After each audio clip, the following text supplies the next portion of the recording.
Good morning, Biology 30s. I'm really excited today because this is my favorite topic of this whole course. So today we're going to learn about genetics. And genetics is just how do you inherit a characteristic, a trait from your parents. So it is a study of inherited traits. And one of the key names, like the father of genetics, the name that you're going to see associated with this is somebody named Gregor Mendel. So when you see the word Mendelian genetics, it's because of the work that Mendel did. So he's a famous monk, he actually was, and he did these beautiful experiments on pea plants. So what does that, how does it make him different from any other gardener who just planted a bunch of plants? Well, he kept amazing records. And so he established our theories of heredity. How is a trait passed from the parents to the offspring? So when we look at Mendelian crosses, we start out, and there's a bunch of terminology here that we're going to be using. So he took a tall pea plant. So when he looked at these particular traits, he said, okay, well, I'm just going to call these guys tall and these guys are short. So he took a tall times a short. These are the parental P1 or parents generation. And their offspring, well, when a tall and a short, all of them were tall offspring. Okay, there was no shorts in that first generation. So the kids, the offspring, the progeny, what was produced in this first offspring were all tall. The tall overpowered the short. Tall, in other words, was dominant to short. Then what he did, and again, you can do this with plants, but you can't do it with people, is he crossbred two tall offspring. So he took the F1, the first filial, the sons, the offspring, sons and daughters, and he crossed these two tall pea plants.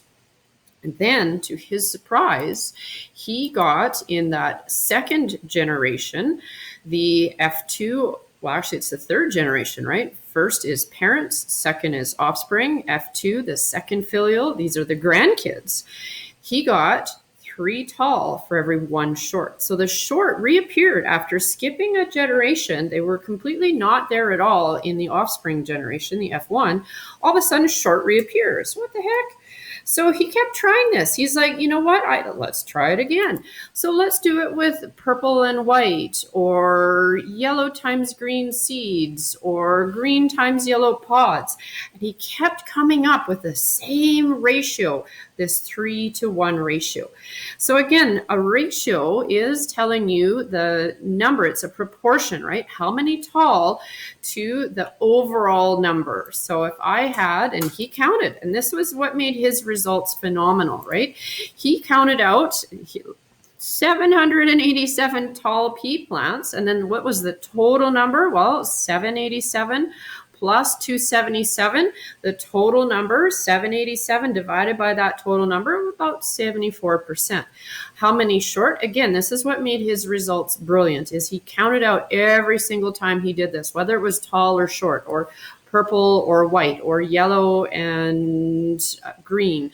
And he kept doing it, and he got 26%. So to him, he said that's about a 75 to 25% ratio. So 75 out of 100% is 3/4, 3 out of every 4.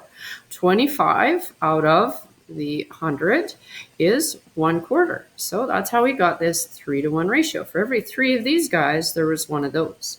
So again, he kept doing this over and over again and kept observing these same ratios. And that's why we call it a Mendelian ratio, 3-to-1 ratio. So when you are doing your genetics questions, you will have to be able to do what is called a Punnett square. And so when you're working with a gene, which is going to determine the trait or the characteristic or the appearance that you're looking at, there's actually 2 copies of this trait, right? And we just learned about that. One was dominant. It masked the other one, and we call that one the recessive. So when you're doing these, you have to set up a Punnett square. And as you're doing the Punnett square, you've got the female versus the male, and the female symbol is the cross with the little head on it, and the male is the little arrow on it. And so you set up your Punnett square. You put the gametes from each parent. So the female gametes are going to go across the top, and then the male gametes go down the side. And then how do you do the Punnett square? Well, then you just drop the letters down. So this is, we're going to have a big R from mom, and dad provides a big R. And so this offspring is big R, big R. And in this case, that suggests that it's a round, big R for round. That's how we figure out the offspring. Okay, and so this just goes through and shows you how to do a Punnett square. So I'm going to do one for you guys that it's going to explain what Mendel found for his results. Okay, and so for Mendel, he had these tall pea plants. Okay, so let's say that this one is the female and this one is the male. And then you have to decide what are the gametes. So if this female is undergoing meiosis and she's making eggs, well, her eggs can only have big T's, right? Big T and a big T. So then you set them up and you put them across the top of your Punnett square. Okay, so there is our Punnett square with our female at the top. And then here's the male. He can only have little t's because that's all he has. And so we put the male at the side. Now, when you're doing this, you always have to make sure that you're doing the capital letter first, and then you would do the lowercase letters second, okay? Because the capital letter means it's dominant. It overpowers the lowercase letter. So here we're going to write the female letter first, the big T coming from mom, and then the dad, here's a little t. Okay, let's do it for the second offspring. So big T from mom, little t from dad. Okay, let's do it for the third offspring. Big T from mom, little t from dad. Here we go again. Big T, little t. Well, look at that. All of those offspring are big T, little t. 100% of those offspring are big T, little t. And so 100%, what did they look like? What was their phenotype? What was their appearance? Well, the big T is dominant to the little t, so 100% of these offspring in this F1 generation were tall. Okay, so we've got 100% tall offspring. Now we're going to take, and again, you can do this in pea plants, but you can't do it with humans. Here is one. We're going to take this female, and then we'll mate it against this male. And again, what are the gametes going to be? Well, big T from mom or a little t from mom. Dad has a big T or a little t. So again, capital letters first. This offspring, this is now the F2 generation, right? We had the parents. So these offspring were the F1, and now we take the F1 times the F1, and these offspring in the Punnett square here are going to be my F2 generation. Okay, from dad we get a big T. From mom we get a little t. What is that? Is that a tall pea plant or is that a short pea plant? Well, it has a big T, so it's going to be a tall pea plant. What about this one? Well, here's a big T. Here's another big T. Well, that's going to be a tall pea plant. Okay, how about this next offspring? Big T from mom, little t from dad. Oh, big T again. Well, it's tall. So again, you guys are getting the idea that these alleles, these different copies of the trait, can either be dominant or recessive. And if you have a dominant, you get that dominant trait. So every one of these so far that had a big T, these are all tall offspring. So how on earth then do we get a short offspring? Well, we need to have two recessive alleles. Okay, well, here's a little t from dad. Oh, look at this. And a little t from mom.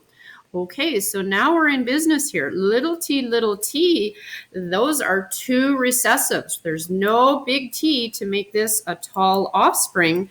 So here's how we get a short offspring.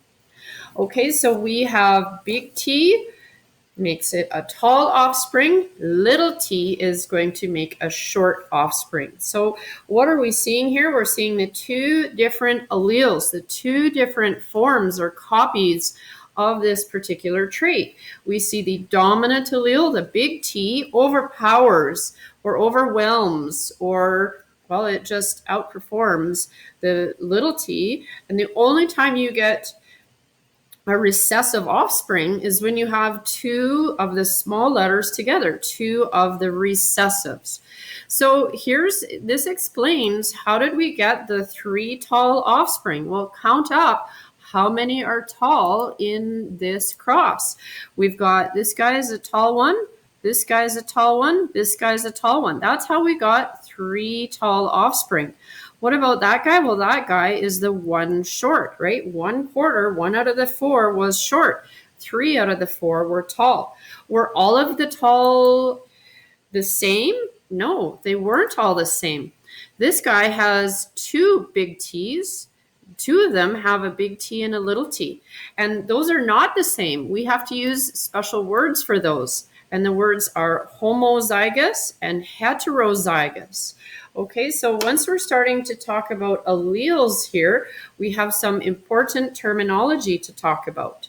So when we look at our alleles, the different forms of the trait, big T is the dominant allele, little t is the recessive. Big T overpowers the little t. Now, when you are using letters like C, which it looks the same whether you're using a capital or a small letter, if you type it out or if you handwrite it. So what you need to do is, you need to handwrite it out, right? So the lowercase letter that way looks different than the uppercase. So here we see the dominant big C paired with a recessive little c, and we call that heterozygous. They're not both the same. We have an uppercase dominant with a smaller case recessive, and we call that heterozygous. So I'm going to come back for another couple of videos. I will make a series of videos. This is video number 1 in our genetics unit. And back in a little bit. Talk later.